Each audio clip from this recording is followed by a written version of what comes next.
Reliance Meta start AI company in India focus on enterprise AI and pre-built solutions.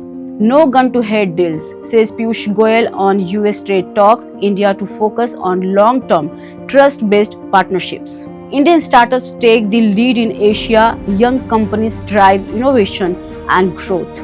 Namaskar, welcome to HyBiz. I'm Sashira, you are watching Business Talk.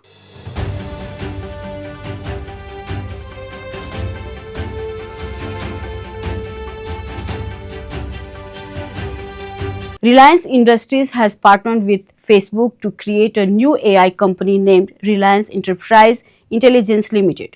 The companies announced the joint venture in a regulatory filing on Saturday. The two companies have invested 855 crore rupees initially, with Reliance holding 70% and Facebook Overseas Inc. holding 30%.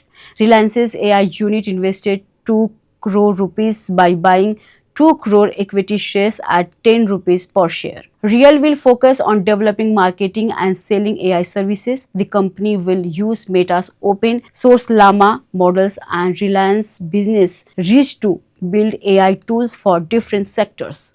Enterprise AI platform as a service allows businesses to create and use their own generative AI models. Pre-configured AI solutions for sectors like sales, marketing, IT, customer service and finance. Meta will provide technical enterprise in building llama-based AI models, while Reliance will leverage its digital infrastructure and reach to thousands of Indian businesses.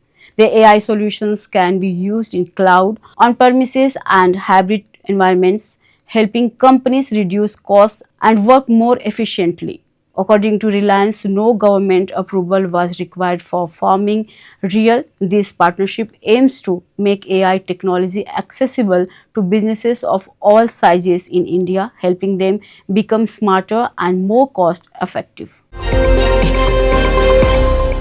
Commerce and Industry Minister Piyush Goyal said on Friday that India will not sign any trade deal under pressure or in a hurry. Speaking at the Berlin Dialogue in Germany, he said India is holding trade talks with the US, the European Union and other countries, but all decisions will be made with a long-term view.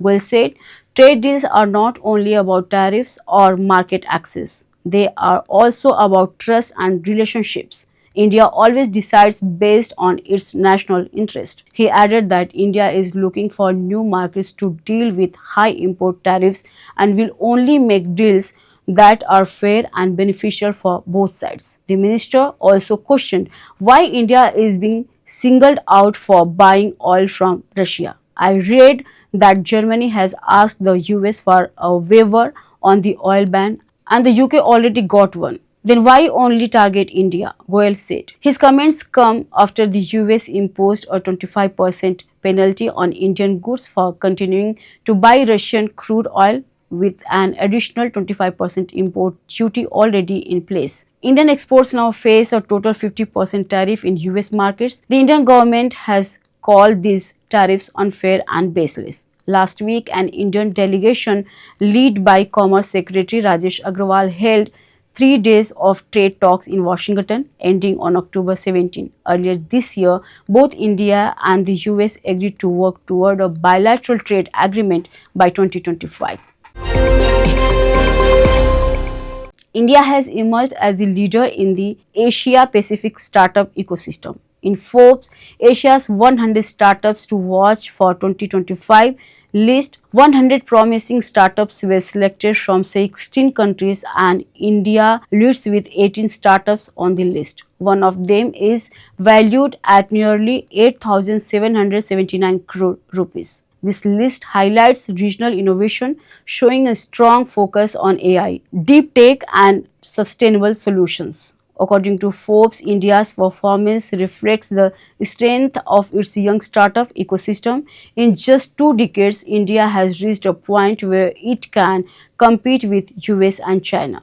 Indian startups are solving local challenges while creating globally scalable models, meaning they can expand easily without much increasing in cost or resources. The startups over 8 out of 10 major sectors including healthcare, finance, e-commerce and retail, space technology, consumer goods and rural commerce. Thanks for watching. Keep watching HyBiz. Namaskar.